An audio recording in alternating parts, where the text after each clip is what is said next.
سکھ خاندان لاہور کو چھوڑ کر ہندوستان جا بسا۔ ادھر سرکار کے ایک ہی صاحبزادے سید منظور حسین شاہ تھے۔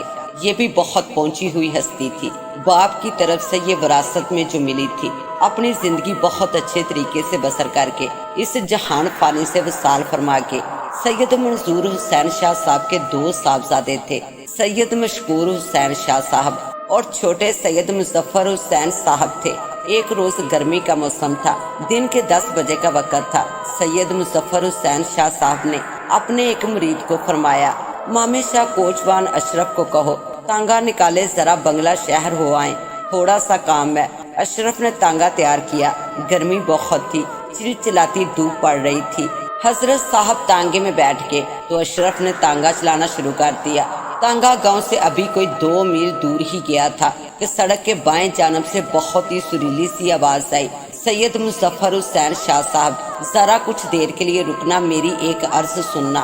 شاہ صاحب نے اشرف کو تانگا روکنے کا اشارہ کیا تو تانگا رک گیا۔ شاہ صاحب اور کوچوان دونوں ہی آواز والی سمت دیکھنے لگے۔ چند لمحوں میں سیاہ برقعے میں ایک لمبے قد والی دبلی پتلی سی خوبصورت دوشیزہ آہستہ آہستہ چلتے ہوئے تانگے کے پاس آ کر رکی۔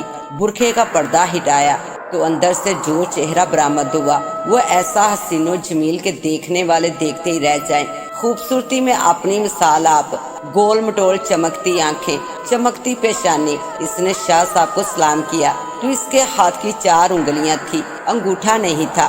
سرکار نے کہا، آپ نے سلام کر لیا ہے تو کیا ہم اب جائیں؟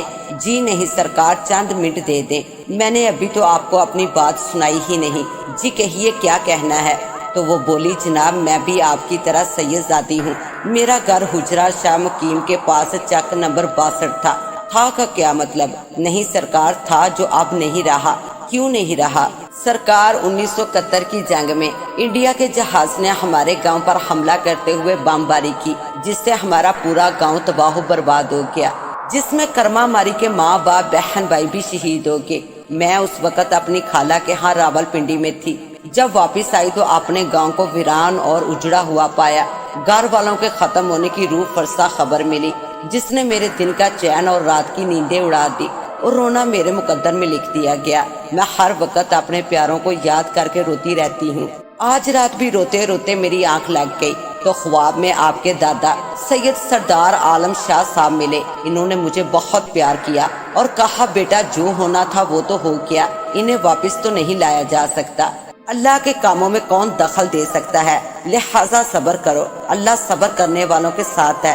اس جگہ پر اب جہاں میں اور آپ موجود کھڑے ہیں، اس جگہ کی نشاندہی کرتے ہوئے کہا کہ اتوار کے دن 10:25 پر ایک تانگا گزرے گا جس میں سفید رنگ کا گھوڑا ہوگا۔ اس تانگے میں میرا پوتا سید مظفر حسین شاہ سرخ بالوں والے سوار ہوں گے۔ ان کو اپنے گاؤں کے تباہ ہونے کی اور اپنے گھر والوں کی شہادت کی خبر بتا کر کہ آپ کے بڑے بھائی سید مشکور حسین صاحب کے ہاں بیٹیاں ہیں، بیٹا کوئی نہیں۔ سرکار تمہاری بات سن کر تمہیں گھر لے جا کر تمہارا نکاح اپنے بڑے بھائی سے کرا دیں گے تو تمہارے وجود سے اللہ تعالیٰ انشاءاللہ بیٹا عطا کرے گا۔ یہ ہے علی جا میری دکھوں بری داستان غم جو میں نے آپ کے گوشے گزر کر دی ہے۔ شاہ صاحب نے اسے تانگے پر پیچھے بیٹھنے کا اشارہ کیا۔ یہ دوشیزہ جب بیٹھ گئی تو حضرت نے اشرف کوچوان کو کہا، اشرف ذرا تانگے کو واپس گاؤں کی طرف موڑ لو، ذرا اس کو گھر پر چھوڑ آئے۔ تانگا واپس چل پڑا۔ ابھی کوئی آدھا کلومیٹر ہی سفر طے ہوا تھا کہ پیچھے بیٹھی نقلی شہزادی نے جو سید زادی کا روپ دہارے ہوئے تھی، اس نے اپنی اصلی صورت میں آ کر اپنی طاقت کو یکجا کیا اور پوری قوت سے شاہ صاحب کی گردن پر ہاتھ مارا، یعنی شاہ صاحب کی گردن توڑنے کی کوشش کی جو ناکام ہوئی۔ جب اس نے دیکھا کہ میرا وار کارگر ثابت نہیں ہوا، شاہ صاحب تو بالکل پہلے سے بھی بہتر حشاش بشاش ہیں، تو اس نے 1 سیکنڈ کی بھی تاخیر نہیں کی، اڑنے کے لیے بالکل تیار تھی کہ سرکار نے فوراً پلٹ کر اس کے بالوں کو اپنی مٹھی میں جکڑ لیا۔ جہاں پہلے بہت خوبصورت چہرہ تھا وہاں خوفناک ہیبت ناک شکل، شعلہ اگلتی آنکھیں، تیز اور نکیلے دانت، اپنے آپ کو چھڑانے کے لیے ایڑی چوٹی کا زور لگا رہی تھی۔ اس نے بہت ہاتھ پاؤں چلائے، زور زور سے چیخی چلائی۔ شاہ صاحب نے کہا، بچوں میں نے تو اس وقت ہی دیکھ لیا تھا جب تم نے مجھے سلام کیا تھا تمہارے ہاتھ کی 4 انگلیاں دیکھی، انگوٹھا نہیں تھا، تو میں نے فوراً تمہارے پاؤں کی طرف دیکھا تو تمہارے پاؤں پیچھے کی طرف مڑے ہوئے تھے۔ میں اسی وقت سمجھ گیا کہ تم وہ نہیں جو تم مجھے بتا رہی ہو، بلکہ تم ایک چڑیل ہو۔ پھر بھی میں نے تمہیں آزمانے کے لیے تانگے میں بٹھا لیا کہ یہ میرے ساتھ کیا کھیل کھیلنا چاہتی ہے۔ میں تو انجان بنا رہا، تمہیں معلوم نہیں ہونے دیا۔ اب دیکھ میں تیرے ساتھ کیا کھیل کھیلتا ہوں، تیری کیا درگت بناتا ہوں۔ وہ یہ سن کر بہت پھڑپھڑائی، اپنے آپ کو چھڑانے کی بڑی کوشش کی، لیکن کہاں اور کیسے چھوڑ سکتی تھی۔ شاہ صاحب نے اشرف کوچوان کی پگڑی لے کر اس سے چڑیل کے ہاتھ پاؤں باندھ کر تانگے میں اپنے پاؤں میں ڈال دیا اور شیخو شریف اپنے گھر لے آئے۔ اپنے بڑے بھائی سید مشکور حسین صاحب کو تمام ماجرا بتایا۔ ان کے مشورے سے اپنے گھر کے باہر صحن، جو تقریباً 15-16 کنال پر مشتمل ہے، صحن کے درمیان میں پیپل کا بہت بڑا درخت ہے۔ اس مفوق الفطرت کو اس پیپل کے درخت سے باندھ دیا گیا۔ پورے 4 دن تک یہ چڑیل اس درخت کے ساتھ بندھی رہی۔ ان 4 دنوں میں اسے دیکھنے والے لوگوں کا تانتا ہی بندھا رہا۔ جہاں جہاں تک یہ خبر پہنچی، وہاں وہاں کے لوگ، بلکہ بہت دور دور سے لوگ اس چڑیل کو دیکھنے آتے رہے۔ 5ویں دن سرکار نے اسے درخت سے کھول کر کار کی ڈگی میں ڈالا اور پیر بولا صاحب اسی کوٹھی کے کمرے میں، جہاں 3 عدد چڑیلیں پہلے سے قید تھی، اس کمرے کا تالا کھولا اور اس چڑیل پر روحانی عمل کر کے اس کے ہاتھ اور پاؤں کو کھول کر ان تینوں کے ساتھ قید کر دیا۔ اب پہلے والے کھانے میں بھی اضافہ کر دیا گیا، جو انہیں ہر شام کو دیا جاتا تھا۔ جیسے انہیں کھانا ملتا، یہ ایک دوسری سے الجھ کر جپٹا جپٹی سے چھین کر کھانے کی کوشش کرتی۔ ان میں سے ہر ایک کا یہی ارادہ ہوتا کہ میں زیادہ کھا لوں تاکہ میری بھوک مٹ جائے۔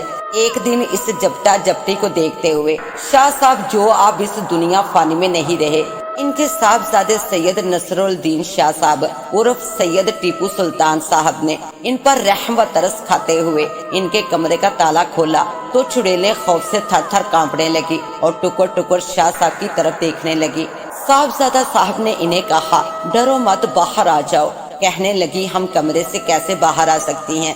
ایک قدم بھی اگر باہر نکالا تو جل کر خاک ہو جائیں گی، کیونکہ اس کمرے کو اسم عظم سے کیل دیا گیا ہے۔ اسی لیے تو ہم خوف زدہ ہیں کہ کہیں آپ ہمیں نست و نبود تو نہیں کرنا چاہتے، ہم سے ہمیشہ کے لیے چھٹکارا حاصل کرنا چاہتے ہو۔ نہیں، میرا ایسا کوئی ارادہ نہیں کہ تم کو ختم کروں، بلکہ میرا کچھ اور ہی ارادہ ہے، وہ بھی اگر تم سب مجھ سے تعاون کرو گی تو کیا جی، ہم سے آپ کو جس قسم کا بھی تعاون درکار ہے ہم کرنے کے لیے تیار ہیں۔ اگر میں تم سب کو اس قید سے آزاد کر دوں تو پھر تم کیا کرو گی؟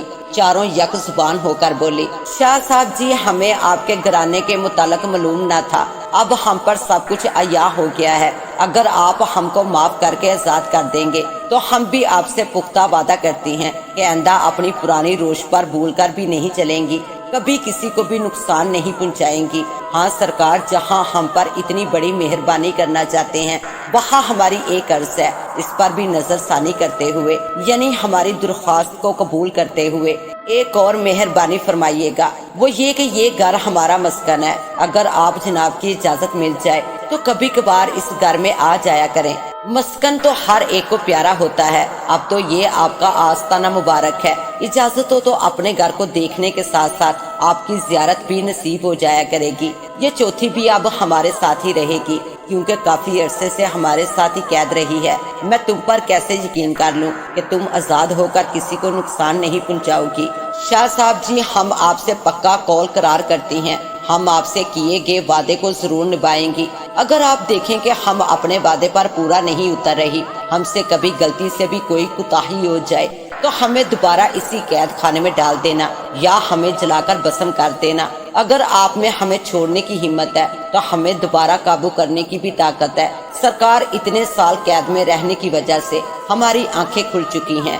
قول و قرار لینے کے بعد بس پھر کیا تھا، سید نصر الدین عرف ٹیپو سلطان شہزادے نے اسم عظم پڑھ کر اس کیل کو ختم کرتے ہوئے انہیں آزاد بھی کر دیا اور انہیں اپنے مسکن میں آنے کی اجازت بھی دے دی۔ شاہ صاحب نے نئی کوٹھی ماڈل ٹاؤن میں بنا لی تو پھر محمد حنیف شاکر کی چھوٹی ہمشیرہ اور بہنوئی حافظ محمد حسین کو صاحبزادہ صاحب نے اس کوٹھی میں رہائش دے دی، جو 4-5 سال تک اس میں رہائش پذیر رہے۔ اس عرصہ میں کئی بار یہ چڑیلیں اس گھر میں آتی رہی، لیکن کسی کو کوئی دکھ تکلیف نہیں پہنچایا۔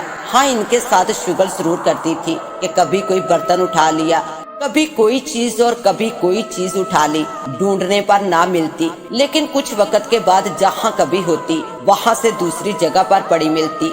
آج بھی وہ اسی طرح اپنے مقصد میں آتی جاتی رہتی ہیں۔ اس کے ساتھ ہی اب مجھے دیں اجازت، ملتے ہیں انشاءاللہ ایک نیو کہانی کے ساتھ، تب تک کے لیے اللہ نگہبان۔